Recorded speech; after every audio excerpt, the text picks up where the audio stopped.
Hello বন্ধুরা, আসসালামু আলাইকুম। সবাই কেমন আছেন? আশা করি ভালো আছেন। তো আজকে কিন্তু আরেকটা ছোট্ট একটা ব্লগ নিয়ে চলে আসলাম। এটা হচ্ছে আজকে বাসায় সেমাই রান্না করব। আর বাসায় আমি সেমাই কিভাবে রান্না করি সেটা কিন্তু অবশ্যই আপনারা একটু দেখে খেয়াল করে যাবেন। আর আমার সেমাই রান্নাটা যদি আপনাদের ভালো লেগে থাকে অবশ্যই কিন্তু আমার ভিডিওটা সাবস্ক্রাইব করে এবং আমার পাশে থাকবেন। তো যাই হোক, এদিকে আমি কিভাবে রান্না করি, এখানে কিন্তু খিল সেমাইটা আমার বাসার খুবই চলে। আর এই হচ্ছে আমার বাসার সবচেয়ে ফেভারিট একটা সেমাই। কারণ আমার যেমন তেমন ভালো লাগে বলতে গেলে আমার একটু লাচ্চাটাই বেশি ভালো লাগে। আর হচ্ছে আমার বাসার আমার ছেলে এবং আমার হাজব্যান্ডের কিন্তু এই সেমাইটাই বেশি প্রিয়। এই জন্যে কিন্তু আমার সারা বছর এই সেমাইটা রান্না করতে হয়। তো যাই হোক, আমি কিন্তু সারা বছরই চেষ্টা করি এই সেমাইটা রান্না করতে। আর যখন ঈদ আসে, ঈদের সিজনে কিন্তু আমারটাই বেশি মানে আমি রান্না করি। তো যাই হোক, ওরা যখন আমার সেমাইটা খাবেই না, তখন তো সারা বছর যখন ওদের জন্য আমার রান্না করে দিতে হবে, তাহলে তো বছর শেষে আমার জন্য একটু নিয়ে আসতে হবে, তাই না? তো যাই হোক, ওদের জন্য কিন্তু আমার লাচ্চাটা খুব একটা খাওয়াই হয় না। তো আমিও চিন্তা করলাম যে আজকে ওদের জন্যই রান্না করি, সাথে কিন্তু একটু পরোটাও করব। তো পরোটাটা একদমই রাত্রে করব, আর দুপুরেই কিন্তু সেমাই রান্না করে রাখছিলাম। ওইদিকে কিন্তু আমি তরকারিটাও রান্না করছি, আর সাথে কিন্তু আমি সেমাইটাও রান্না করব দেখে এখানে সব কিছু রেডি করে নিচ্ছিলাম। আর এখানে হচ্ছে আমি 1 লিটারের একদম ঘন, আপনারা চিনবেন কি না জানি না, এখানে কিন্তু মহিষের দুধ নিয়েছিলাম।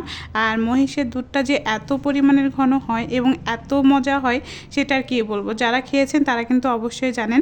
আর এখানে কিন্তু একদম মানে এতটাই ঘন ছিল এই দুধটা। তারপরে কিন্তু এখানে সাদা এলাচ দিয়ে দিয়েছিলাম, তারপরে হচ্ছে এখানে তেজপাতাটা দিয়ে দিয়েছিলাম।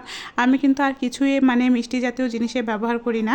তো যাই হোক, আমি কিন্তু একটু ভেজে নিয়েছিলাম। বাসায় কিন্তু আমার ঘি ছিল না, ঘি থাকলে কিন্তু ঘি দিয়ে ভেজে নিলে খুবই মজা লাগে। তো যাই হোক, এখানে কিন্তু দুধটা বলক ওঠার সময় কিন্তু দিয়ে দিয়েছি, সাথে কিন্তু আমি চিনিটা অ্যাড আগেই করে দিয়েছিলাম, কিন্তু আসলে আমার ভিডিওতে দেখানো হয়নি।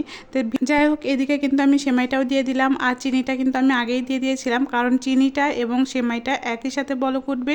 এদিকে চিনিটাও কিন্তু গলে যাবে, সাথে কিন্তু আমার সেমাইটাও সিদ্ধ হয়ে যাবে, কারণ এটা কিন্তু সিদ্ধ করতে হয়, মানে বলক তুলতে হয়। যাই হোক, এদিকে কিন্তু আমি খুবই ভালো করে বলক তুলে নিচ্ছিলাম।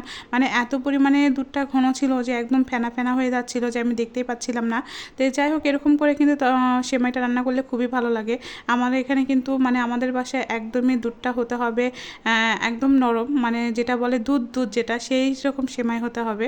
আর সেই সেমাইটা আমার বাসায় খুবই পছন্দ করে, কিন্তু আমার একটু আঠালো জাতীয় বেশি পছন্দ। আর সবচেয়ে বিশেষ করে আমার কিন্তু নবাবী সেমাইটাই বেশি ভালো লাগে। তো যাই হোক, আমার কিন্তু সেমাই রান্না আপনাদের সাথে আমি শেয়ার করলাম। অবশ্যই কিন্তু আমাকে কমেন্টে বলবেন যে আমার সেমাই রান্না করাটা আপনাদের কেমন লাগলো।